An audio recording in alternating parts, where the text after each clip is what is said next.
I'm the light. I don't bark but I bite. I go bump in the night. I'm the stars in your eyes. I'm the lord of the flies. More important than Clyde.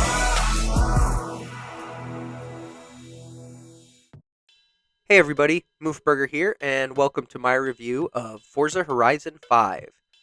I've played all the Forza Horizon games, I've put hundreds of hours into each one of them, and I feel confident in saying that this Forza Horizon game is the best Forza Horizon game by a huge, huge margin.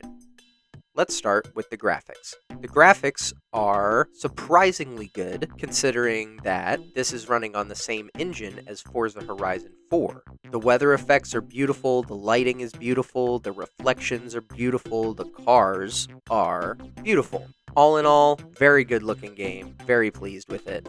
In terms of car selection, the game has many of the cars that were in Forza Horizon 4. There are some new cars that have been added, and there are some cars that are no longer in the game. I'm talking about you, Lancia. Come on, Forza, get me my Lancias in this game. What the hell? How am I supposed to win every dirt race without a Lancia Stradale?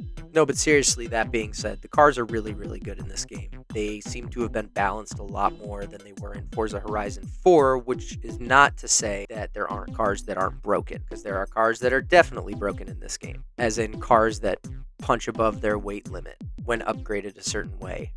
Now let's talk about the map. The map is excellent. The roads are excellent. Most of the races are excellent. It's not till you get to the end, to the final showcase races, that you start to experience some goofy ones, like the Gauntlet. In Forza Horizon 4, the Gauntlet was probably the best race in the entire game. In Forza Horizon 5, the Gauntlet is 60 to 70% tarmac.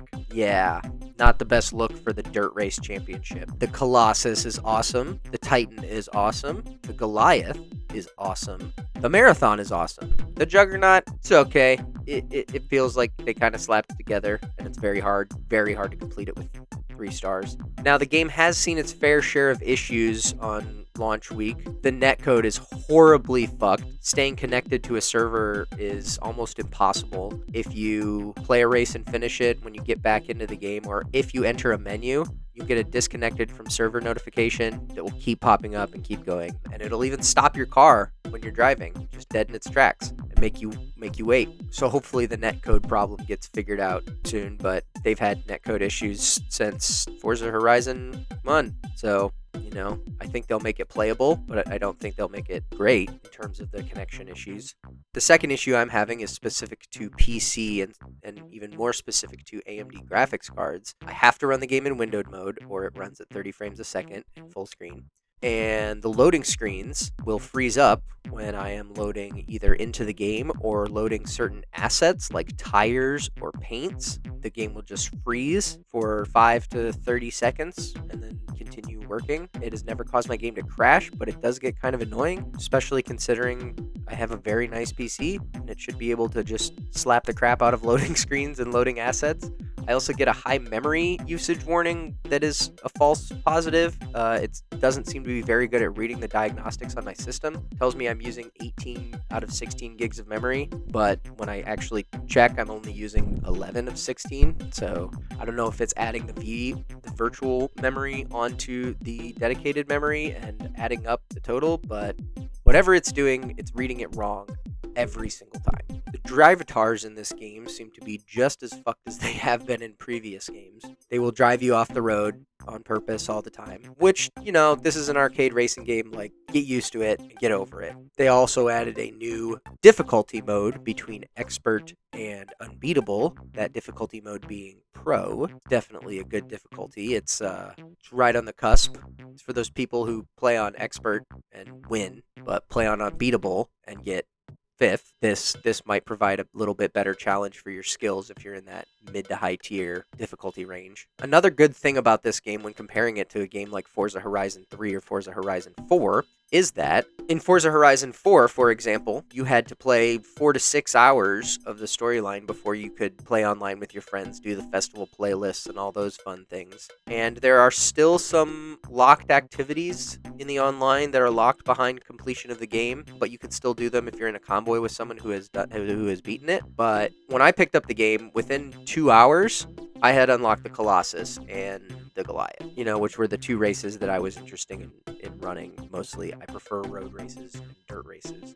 So the two longest road races in the game, sign me up. I didn't have to play for 8 hours to unlock them. I didn't have to beat all the road races to unlock them. You do 3 races and get a credit. You spend that credit to unlock one of the festivals, and if you unlock, say, the road festival, it unlocks all the road races, and then you earn some more accolade credits, and with 2 more credits, now you've got the Colossus. It's very quick to unlock the races and the activities that you're trying to do. It's very straightforward, and they let you into play Horizon Life and online with your friends pretty much immediately, within an hour, I'd say, or less. You're in ready to play online with other people.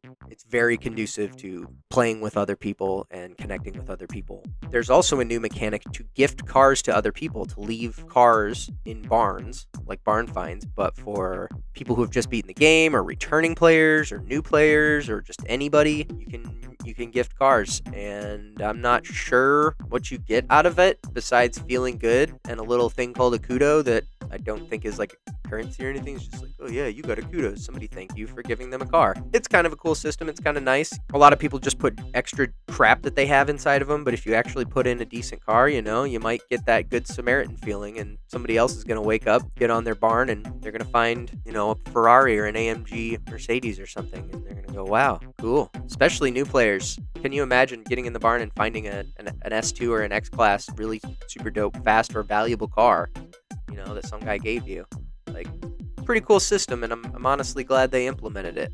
Gives me something to do with the extras I have of really dope cars that don't necessarily either A, sell for a lot, or B, have a lot of demand, but they might be Forza Edition cars. They might be, just cool cars in general. Give them away to people. Why not? Seems like a pretty good idea. Also, if you have made it this far to the video, you get the secret, which is there's launch control in this game. You have to utilize the emergency brake if you are in automatic transmission. If you are in manual, it's just the accelerator and the throttle, and if you are in manual with clutch, it's slightly more complicated, but it involves feathering the clutch. For the sake of argument, we're just going to assume you're in regular manual transmission. If you bring your vehicle to a complete stop, hold down the left trigger or the brake, the regular brake, not the emergency brake. While holding the brake down, shift either down to reverse or up to second, and then back to first to reset. And then with the brake still being held down in first gear, ease onto the accelerator, and the speedometer should stop somewhere around 2,000 RPMs, which is how launch control functions. And when you let off the brake, the launch control will activate and shoot you forward. I've tested this in multiple vehicles. Some older cars don't have it. It's pretty likely that if the car doesn't or did not have launch control when it was released, it will not function on it in this game. And even some of the more expensive cars don't have it. I'm not sure if the Rimac Concept 2 actually has launch control in it or not, but in this game it does not. But in a car like a Nissan GTR or a Koenigsegg or a Ferrari, the launch control is there, and while it doesn't really function in races, if you're fucking around with your friends and doing free roll drag races, it is definitely a pretty cool mechanic that will make it much, much easier for you to get a good start and therefore get a good win in the drag races, impromptu drag races. All in all, I would say I'm going to give this game 9.5 out of 10. It is by far the best new game that I've played in probably 2 years. What feels like 2 years anyway. There's so much hot garbage coming out. And don't get me wrong, this game has its flaws, but it's so fun and so good looking and so just exactly what I was looking for. They didn't mess with the formula barely at all. They have a simple formula and they didn't deviate from it too far. And when they did deviate from it, they deviated in the right direction.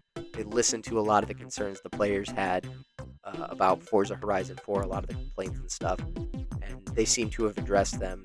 This game is just freaking awesome, and I can't recommend it enough. If you have Game Pass, it is included in Game Pass. If you don't have Game Pass, what the fuck is wrong with you? get Game Pass and install this. If you don't have an Xbox or a PC and you are rocking with a PlayStation, you should sell it and you should go buy a PC or an Xbox and get Game Pass. That's the video. Thanks for watching. I hope you enjoyed. If you did, leave a like. If you enjoy more than one of my videos, please consider subscribing. And until next time, Move Burger out.